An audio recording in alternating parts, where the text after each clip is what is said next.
shook him off the car. And we drove all the way here. Your friend fall in or what? You exercising the homestead act back there?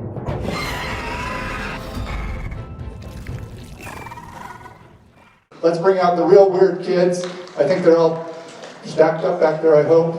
Zach Passero, animator, director, writer, and his collaborators. Come on, everybody.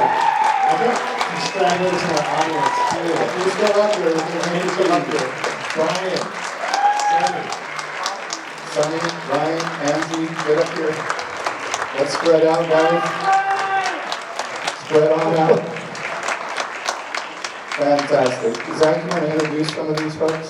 Well, this is my wife, Weird and wife in the movie. This is my sister Tess, who did the voice for Brian.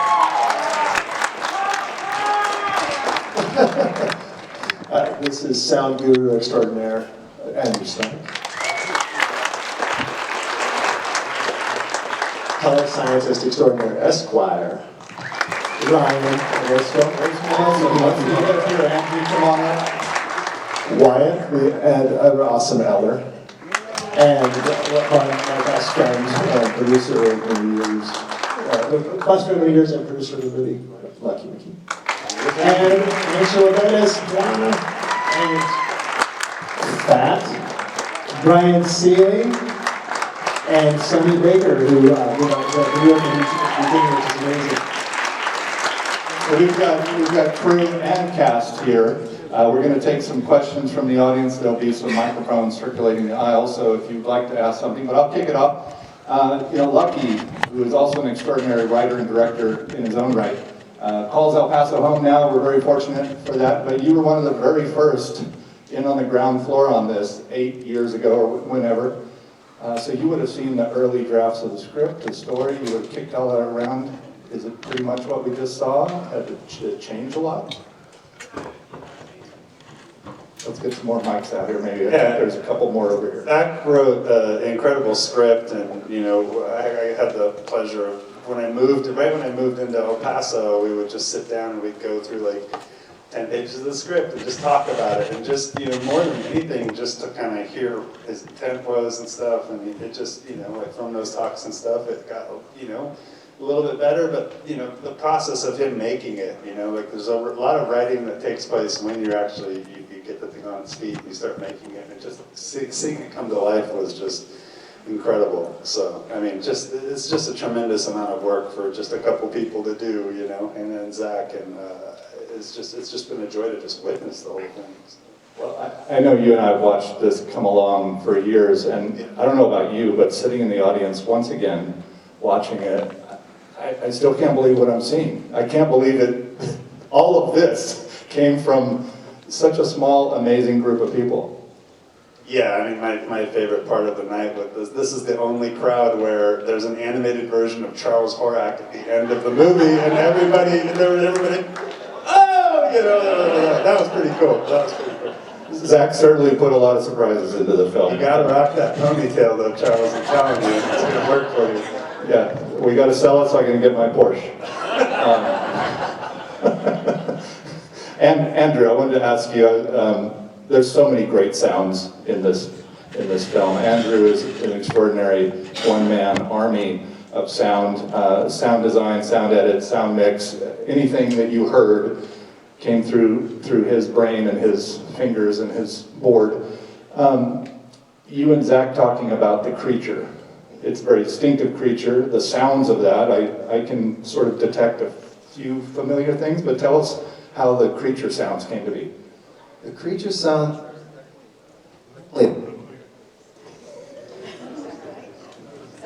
Yeah, go figure. It's definitely a combination of different animals and still a bit of the temp sound that Zach came up with. It worked so well that I kind of just incorporated into everything that I was doing. But I think my favorite part of the creatures are the babies, which is basically just alpacas.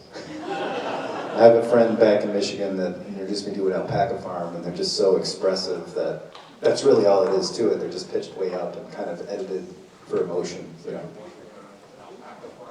Yeah, just wandering around with alpacas. Yeah.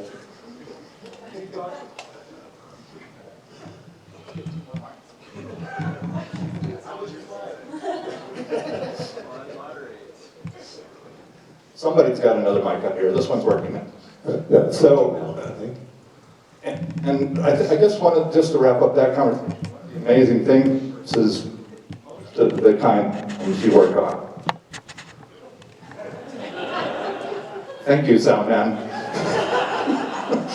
One of the amazing things versus most of the indie films you work on is there was no sound because it's an animated film, so there's no sound captured like in a normal film. So you had to build the entire soundscape, which gives it so much dimensionality. I think the world that we go into is just extraordinary.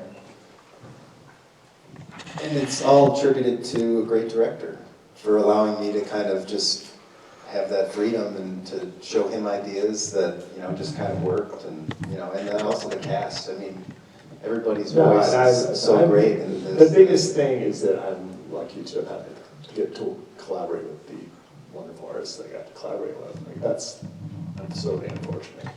Everybody out there,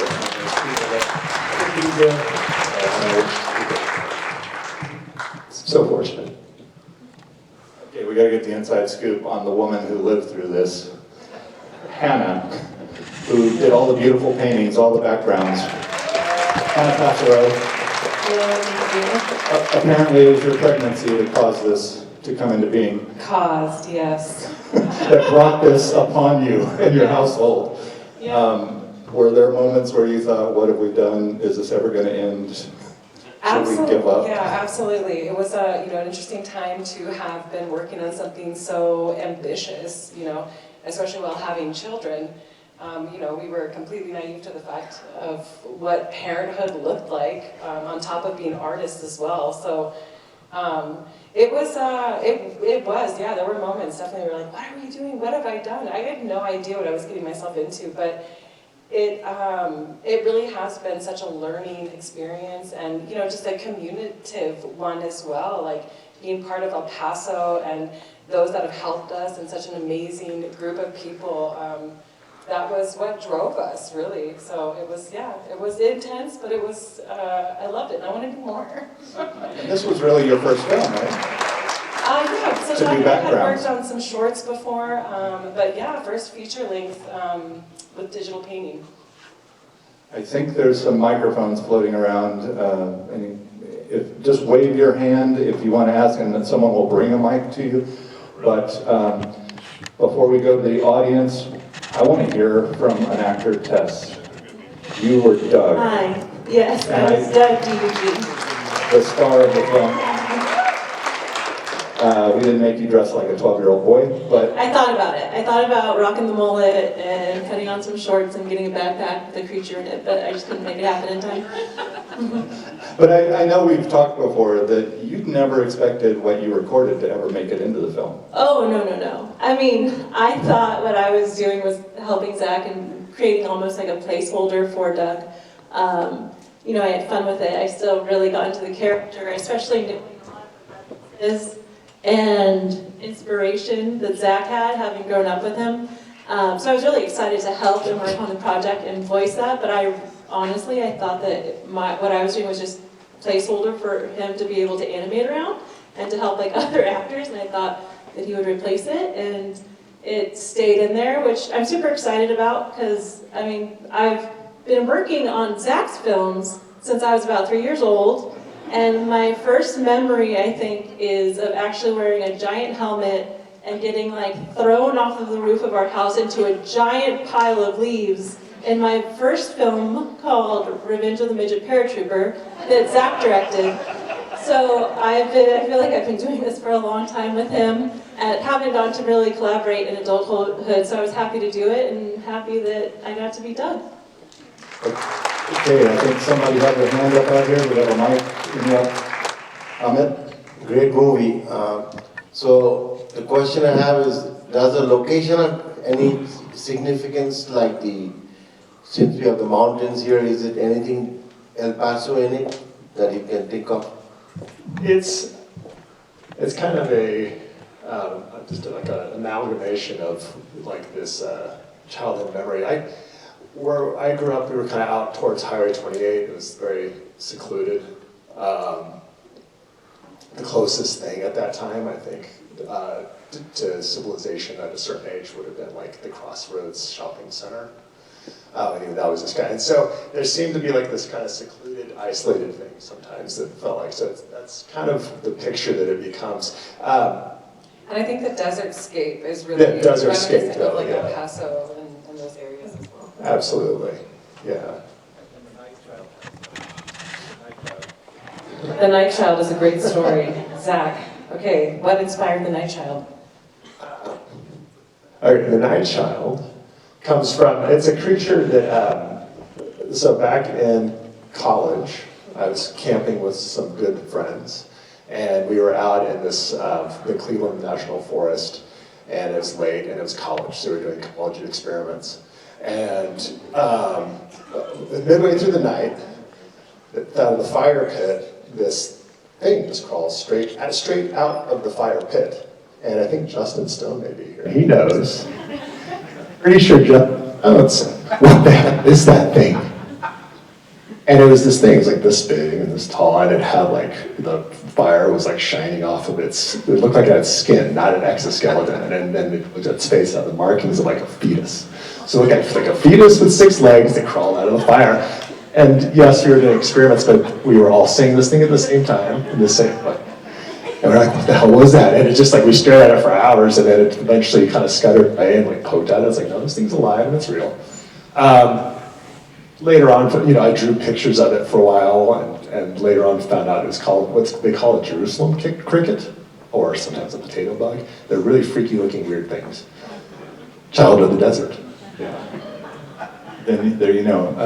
More questions out here? We got one over here. Okay, go for it. I have a question. So, like, why was that kid with the long hair called fat, even though he was, like, really thin? Fat? Hey, Fat, do you have a take on this? There was a very brief reference to it, but he is fat. PH. No, it's just kind of like the big guy named Tiny. And yeah, it just kind of, it just came from my childhood. A lot of, you mentioned before and just now that a lot of this is inspired by memories of growing up. Obviously, you didn't go through this.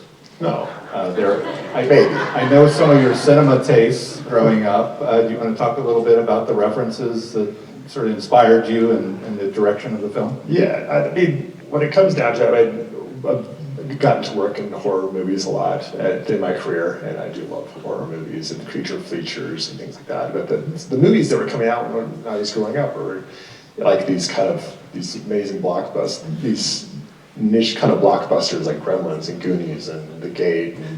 And then as I got older, I kind of found these other movies like The River's Edge and Over the Edge, and like these kind of juvenile delinquent kind of insular adventure movies that are kind of really just fun and romantic in a weird way.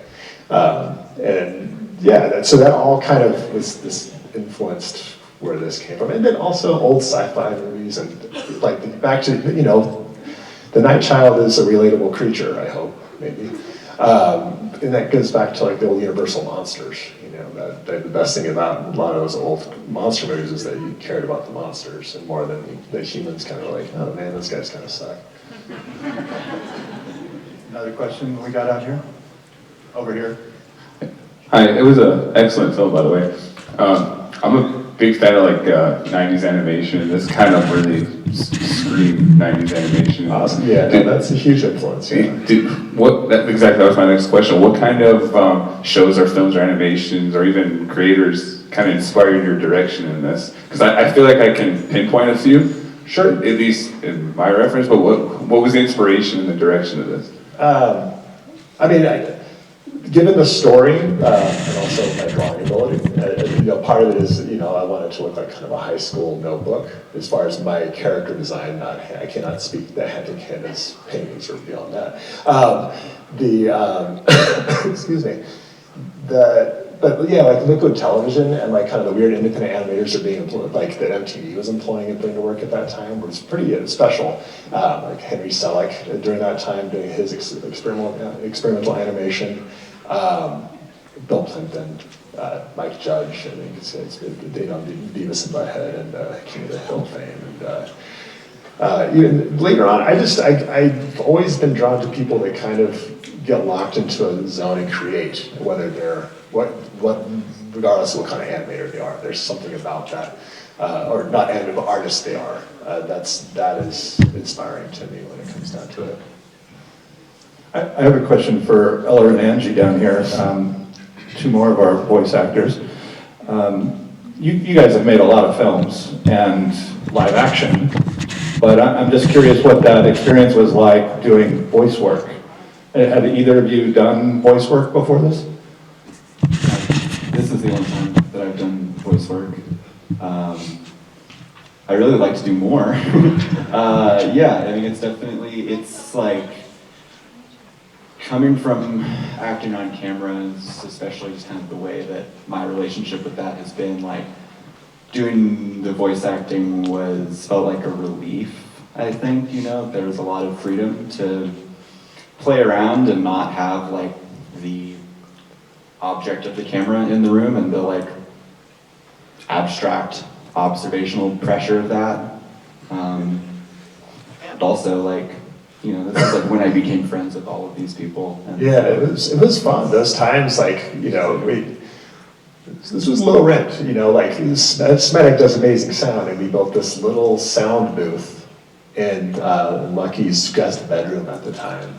And Eller came into town, and we spent a few days recording with Eller. We'd just like go into this room and go to the booth, and it was like, yeah, just like we'd like you'd go back and forth and like read, I'd be helping read the other lines, and Eller would be getting into the zone with Wyatt and exploring, and it was just a really fun time, and then Eller left, and a couple days later Angie came into town, and then we got to hang out and do the same thing, and then Brian came over the next day, and we got into the booth. Like there were so many like little phases of this that were exciting, like every step of it, like some new step of excitement got infused into it. But also I don't think Angie got to answer her question.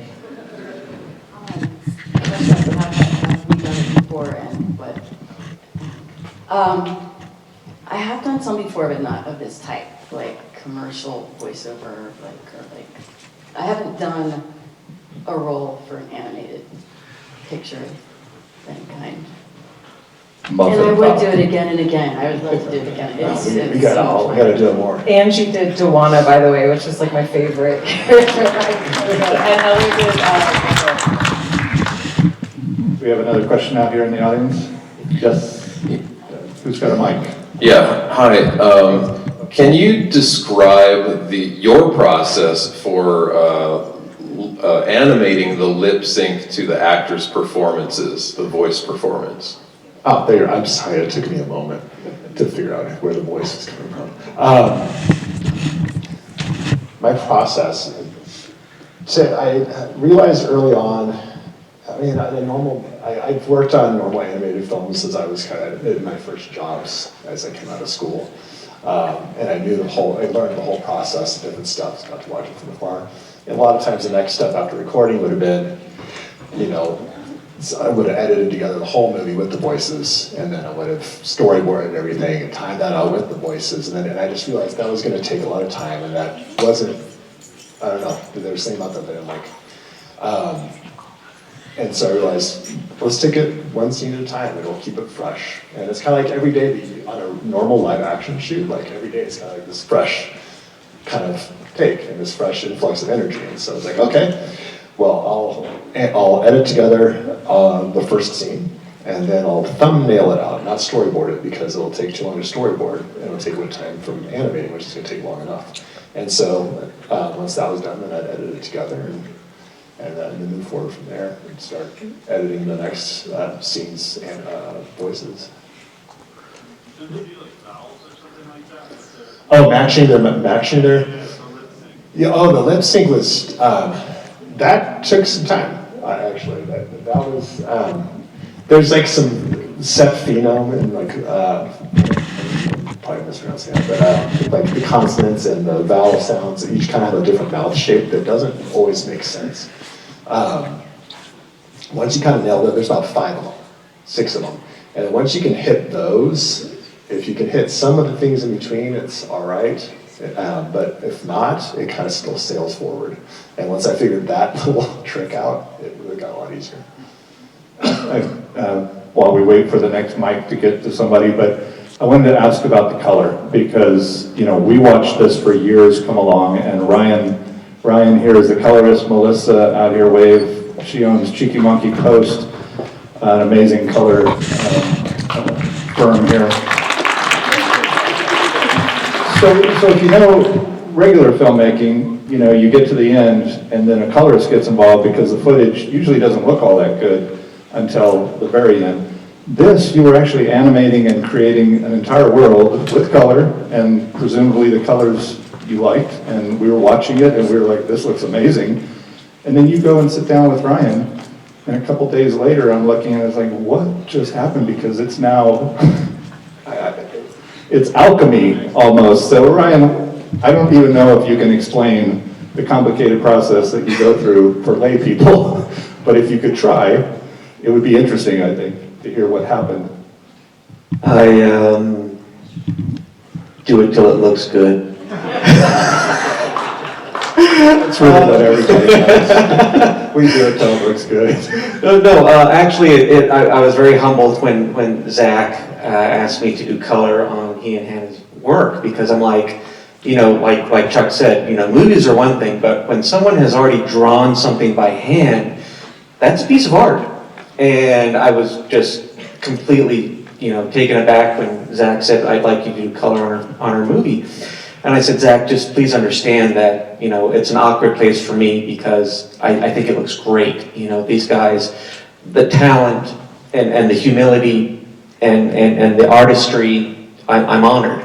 So if I do something you don't like, let me know.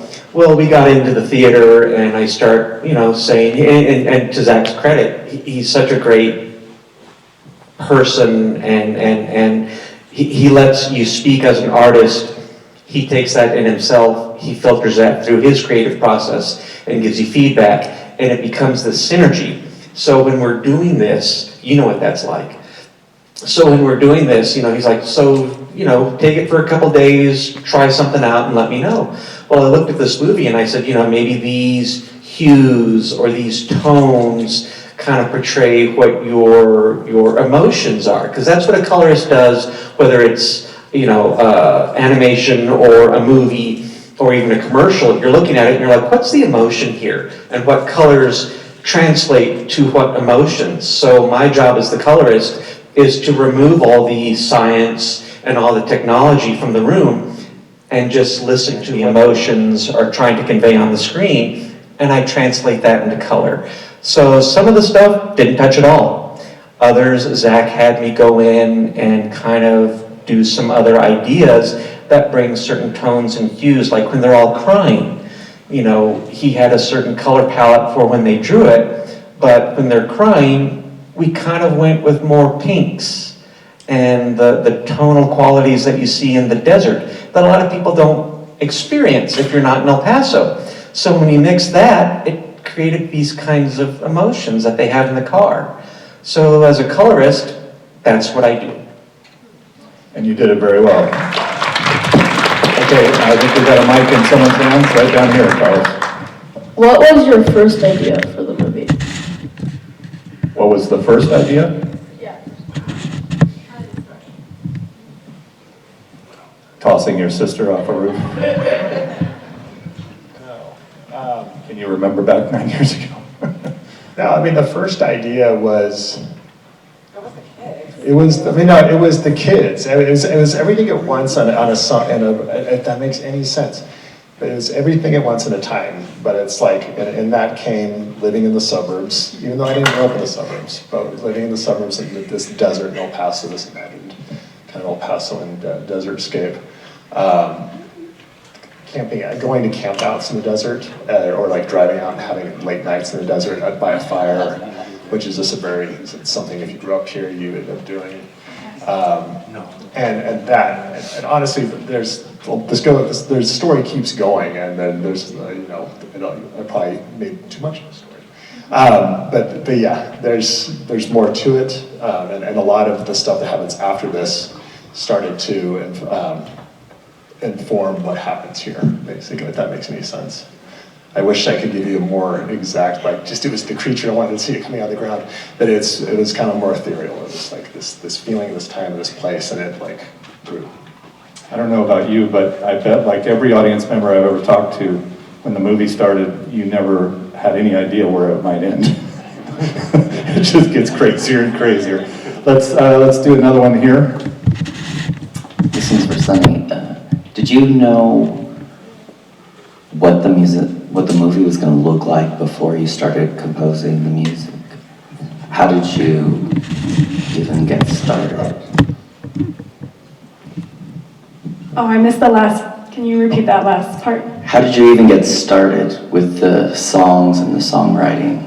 Did you see the movie? Did you see the frames, the scenes? Actually, Zach first sent me the script, so I read the script from beginning to end, although I must say I did not remember, because that was 8 years ago, so by the time watching it today, it was like, oh yeah, oh no! It was awesome, amazing job. I'm so privileged to be standing up here with these amazing people. I only did the very beginning little song, so, and also I will say, one thing that got me started on it was also Zach sent me a piece of music that he made, which was awesome, a cool 80s tune with like some,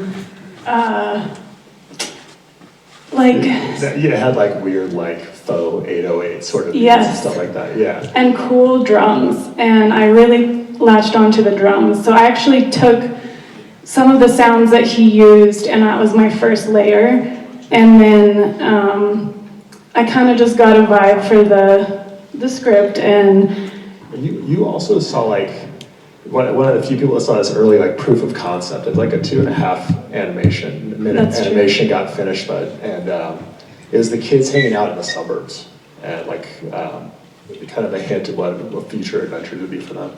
Yeah. And then you just came in and nailed it, basically. Yeah, thanks. It was super fun. One more maybe from the audience, so we don't go too late, but Carlos, you got somebody? Hey, so this question is for Zach. During your creative process, creating the characters that we saw up on the screen, what did you do to help the voice actors get what you wanted out of the character?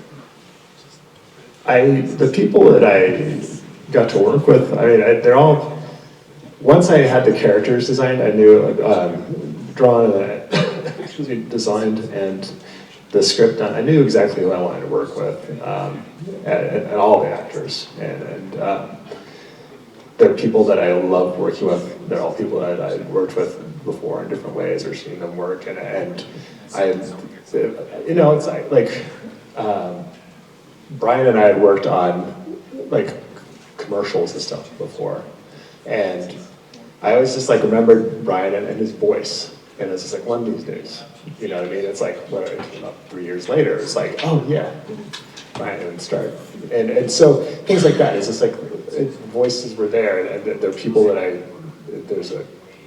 they have like that creative spark that you want to make things with. Did you base the characters off of the voice actors, or did you have to? No, I had the concept for the characters before, and they're kind of weird pools of friends over years and projections of myself for different things. But we'll let a psychologist get into that.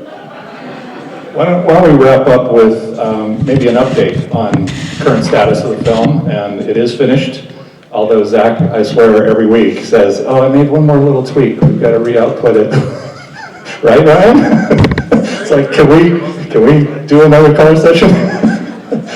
And truly, every time we watch it with an audience, I think we all are taking mental notes, oh, that one line needs to be, this, or we need to change that little thing. And unfortunately, that's maybe the downside of animation, is you feel like you can keep drawing. But it is finished, and so to update you, you are the largest audience that have seen this film to date. And we're so happy we could do this in El Paso and share it with you, and share it with all the people who supported over those 8 years, not just on the stage, but you are part of this team. It's only played at 3 small festivals, sort of as a tryout here in the US so far. And one of those festivals, it won an audience award. The second festival, it won the jury award for Best Picture. So it's being responded to very well. But it just debuted in Europe, in the Czech Republic, at a great animation festival called Ani Film. And then why don't you tell us what's happening and where you're going just next month? We just found out that we were accepted into the largest animation festival in the world, which is called Annecy, and our dream come true.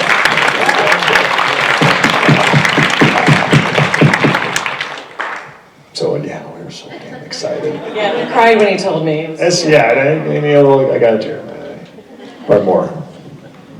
He's not elaborating, but for months we've been holding our breath about this one because of its prominence in the animation world, and because it also has a market attached to it, which means it's one of those special festivals that attracts a lot of distributors looking to pick up films. And so it's really important that this film got into Annecy, and we're really excited to be going there. There's some other great announcements we can't make just yet, but it is beginning that route through the festival world.